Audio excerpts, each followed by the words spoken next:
अगर आप भी प्लानिंग कर रहे हो क्रिसमस और न्यू ईयर पर गोवा जाने की, और अगर अभी तक टिकट बुक नहीं करें, तो मेरी राय में आप ये प्लान या तो प्रीपोन कर दो या पोस्टपोन। दोस्तों, मैंने अपनी लाइफ के पिछले कुछ साल गोवा में बिताए हैं। इन्हीं सालों के एक्सपीरियंस के बेसिस पर मैं आपको ये बात सजेस्ट कर रहा हूँ। मैं ऐसा क्यों कह रहा हूँ, इस बात के मैं आपको रीज़न भी बताता हूँ। दोस्तों, हम जब गोवा की प्लानिंग करते हैं तो सोचते हैं कि अपनी फैमिली, फ्रेंड्स या पार्टनर के साथ ये ट्रिप खूब एंजॉय करेंगे और इस ट्रिप को लाइफ टाइम मेमोरेबल बना देंगे। पर न्यू ईयर और क्रिसमस पर गोवा में मेन टूरिस्ट प्लेसेस पर एंजॉय करना तो दूर, पैर रखने की भी जगह नहीं होती। क्रिसमस और न्यू ईयर के टाइम पर गोवा जाने वाली फ़्लाइट्स और बसेस बहुत कॉस्टली होती हैं, और अगर ट्रेन की बात करें तो ट्रेन टिकट्स तो अवेलेबल ही नहीं होते। आप में से जो लोग पहले ही गोवा गए होंगे वो ये बात अच्छे से जानते हैं कि गोवा में टैक्सी चार्जेस कितने हाई हैं। एयरपोर्ट, रेलवे स्टेशन या बस स्टैंड से प्रीपेड टैक्सी ऑलरेडी बहुत कॉस्टली होती है, और पीक सीज़न होने पर अगर प्रीपेड टैक्सी अवेलेबल नहीं है तो प्राइवेट टैक्सी वाले मनमाने रेट लेते हैं। दोस्तों, इसके अलावा अगर आप टैक्सी से गोवा के टूरिस्ट प्लेसेस घूमना चाहते हो तो भीड़ भाड़ अधिक होने के कारण इस सीज़न में टैक्सी भी बहुत महंगी मिलेगी। आपको एक बहुत इंपॉर्टेंट टिप देता हूँ। अगर आपका प्लान यहाँ कार या बाइक रेंट पर लेने का है तो गोवा जाने से पहले ही ऑनलाइन नंबर निकाल के बुकिंग करवा लो। उसको बोलो कि आपको गाड़ी एयरपोर्ट पर चाहिए। वो लगभग 500 रुपये एक्स्ट्रा लेगा और आपको एयरपोर्ट पर ही गाड़ी दे देगा, और वापसी में गाड़ी एयरपोर्ट पर ही वापस करो। दोस्तों, कुछ एक्स्ट्रा पैसे ज़रूर देने होंगे पर ओवरऑल टैक्सी चार्जेस से काफ़ी कम होगा। दोस्तों, यहाँ पर ओला और उबर नहीं चलती है। अब बात करते हैं गोवा पहुँचकर रुकने की। तो जो होटल आपको नॉर्मली 3 से 4 हज़ार में मिल जाएगा, वही इस टाइम पर आपको लगभग डबल या उससे ज़्यादा रेट पर मिलेगा। इससे बचने के लिए आप पहले से ही ऑनलाइन होटल बुकिंग करा लो। जैसा कि मैंने अपने प्रीवियस गोवा सीरीज़ के वीडियोज़ में आपको बताया है कि गोवा में घूमने के लिए बेस्ट ऑप्शन है बाइक या कार रेंट पर लेना। नॉर्मली स्कूटी पर डे 300 से 400 रुपये रेंट पर मिल जाती है। वहीं छोटी कार जैसे कि स्विफ्ट आपको 1500 से 1800 रुपये पर डे पर मिल जाती है। पर यही न्यू ईयर और क्रिसमस के सीज़न में आपको स्कूटी 1200 से 1500 रुपये पर डे और कार 3 से 4 हज़ार रुपये पर डे तक मिलेगी।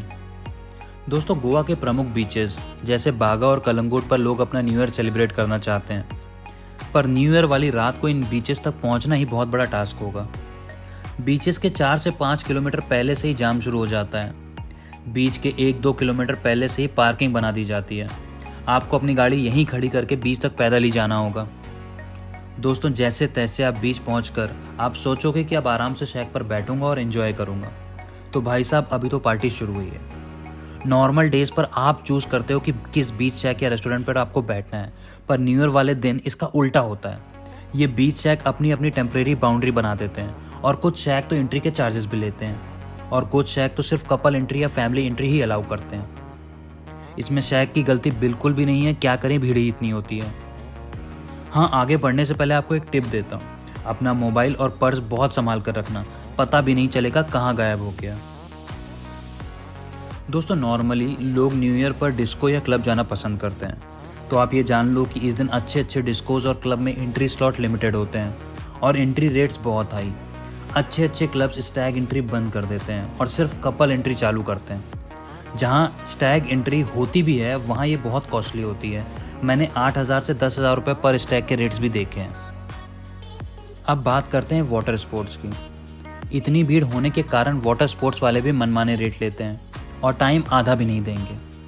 दोस्तों, नॉर्मली अगर आपको 5 मिनट पैरासीलिंग करवाएंगे तो इस पीक सीजन में सिर्फ 2 से 3 मिनट। वैसे सभी बीचेस पर गवर्नमेंट अप्रूव रेट्स हैं, पर भीड़ भाड़ ज़्यादा होने के कारण इन रेट्स पर राइड मिलना थोड़ा मुश्किल होता है।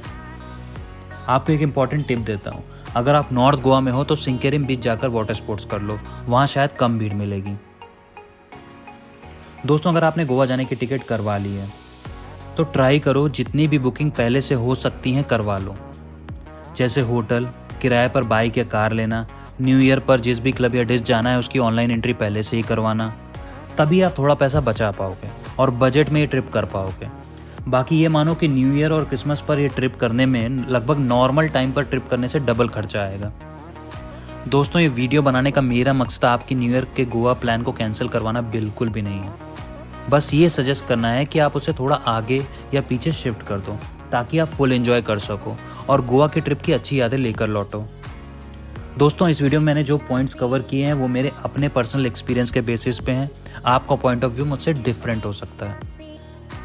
गोवा एक बहुत ही खूबसूरत जगह है जिसकी ट्रिप और टूरिज्म से रिलेटेड और भी वीडियोस इस चैनल पे हैं। आप चाहो तो उसे देख सकते हो। धन्यवाद।